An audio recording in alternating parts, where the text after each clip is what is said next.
देखिए, भारतीय जनता पार्टी का जो काम करने का तरीका है, इसमें टूट-फूट पार्टियों को तोड़ना, ये इनका एक मतलब आप कह लीजिए कि ईडी, सीबीआई और जांच एजेंसियों का डर दिखा के ये इनका पूरे देश में खेल बन गया है।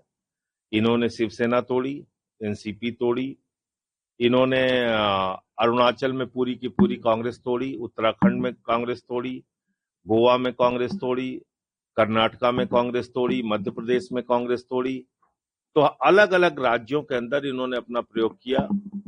हमारी पार्टी को भी इन्होंने, आम आदमी पार्टी को भी तोड़ा, समाजवादी पार्टी, तो सभी पार्टियों को पिछले 10-12 सालों में तोड़ तोड़ के राज करना चाहते हैं देश के ऊपर। लेकिन अब इसका समाधान तो जनता के पास है, जनता इनको मौके पे जवाब दे, तभी इसका समाधान है। और मुझे लगता है बहुत ही दुर्भाग्यपूर्ण है लोकतंत्र के लिए कि आप एक नेता के नाम पे जीत के आते हैं जिसका नाम है ममता बनर्जी, आप एक सिंबल पे जीत के आते हैं, टीएमसी के सिंबल पे, और उसके बाद जीतने के बाद पार्टी को तोड़ देते हैं। ये अक्षम्य अपराध है वो विधायक जो कर रहे हैं इस काम को, और साथ ही साथ वो पार्टी, सत्ताधारी पार्टी जो इस तरह के कांड कर रही है पूरे देश में, जिसका नाम है भारतीय जनता पार्टी। राज्यसभा चुनाव को इलाहाबाद में एक जो है वीडियो वायरल हुआ जिसमें आपको जो है छात्रों के बीच कुछ लेक्चर चल रहा था और रोकने की बात थी। क्या था पूरा मामला और क्या उस पर रिएक्शन है? देखिए, पूरा मामला ये था कि पेपर लीक इस देश में हो जाए वो गुनाह नहीं है। पेपर लीक के कारण नौजवान छात्र आत्महत्या कर ले वो भी गुनाह नहीं है। पेपर लीक के धंधे में हजारों करोड़ की रिश्वतखोरी और भ्रष्टाचार हो वो भी गुनाह नहीं है। लेकिन पेपर लीक पे आप चर्चा करना अगर चाहते हैं तो वो गुनाह है। मोदी योगी की डबल इंजन सरकार ये कह रही है कि साहब पेपर लीक पे चर्चा मत कीजिए, क्योंकि कुछ पेपर लीक मोदी जी करवाते हैं, कुछ पेपर लीक योगी जी करवाते हैं, और उसकी पूरी लिस्ट है, जो लिस्ट मैंने पढ़ी प्रेस कॉन्फ्रेंस में और उस कार्यक्रम में भी। आप 2017 से लेके अब तक देख लीजिए यूपी में कितने पेपर लीक हुए, केंद्र सरकार जो पेपर कराती है वो कितने पेपर लीक हुए। और वही बात छात्र वहां पे बता रहे थे कि जब हम लोग परीक्षा देके निकलते हैं, साल भर मेहनत करते हैं, कोचिंग करते हैं, तैयारी करते हैं, 10-10 हजार रुपए माँ बाप से हर महीने लेते हैं, और जैसे ही परीक्षा देके निकलते हैं माँ का फोन आता है, बेटा पेपर कैसा हुआ।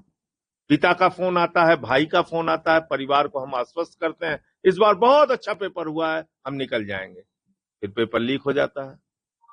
तो हम जो मानसिक त्रासदी झेलते हैं, हमारे साथ साथ हमारा परिवार भी वो मानसिक त्रासदी झेलता है।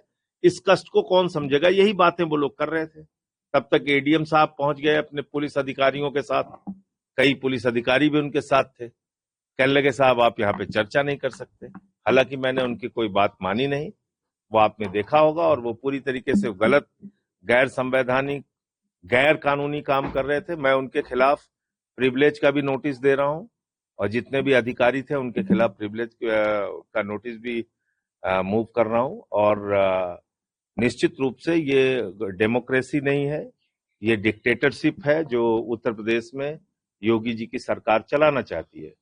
इससे भी ज्यादा अफसोस की बात यह है कि 2 लड़के वहां उस कार्यक्रम में शामिल होने के लिए आ रहे थे, उनको गिरफ्तार कर लिया गया, आशुतोष पांडे और पंकज पांडे। आज उनका एग्जाम था टीजीटी का, 5 साल के बाद ये मौका उनको मिला था, बार बार टीजीटी का एग्जाम टल रहा था, और 5 साल के बाद जो मौका उनके पास आया तो वो लोग जेल में हैं इस वक्त। ये उत्तर प्रदेश के नौजवानों के साथ योगी सरकार कर रही है। ये बीजेपी वाले नौजवानों के पेट और पीठ में छुरा मारने का काम कर रहे हैं।